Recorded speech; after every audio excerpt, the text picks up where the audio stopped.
ওসমান গনি যে বাসায় থাকতেন ওই বাসার পিছনের সাইড দিয়ে দেয়ালের উপরের ভাগ ভাইয়া বিদ্রোহীরা ঘরে প্রবেশ করছে। সামনে দিয়ে কেন আসতে পারতেছে না, সামনে যুবক সাহাবীরা পাহারা দিচ্ছে। ঘরে প্রবেশ করার পর হযরত ওসমান গনি তখন সূরা বাকারা তেলাওয়াত করতেছে। সূরা বাকারার 137 নম্বর আয়াত পড়তেছিলেন।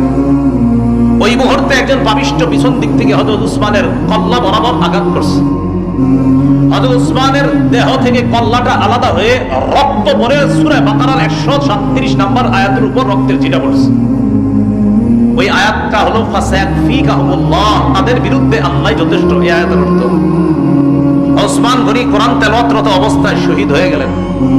তার বিবি নায়লা আক্রমণ ঠেকাইতে গিয়েছিলেন, হাতের আঙ্গুলগুলো এবং কবজি সহ হাত থেকে আলাদা হয়ে গেছে।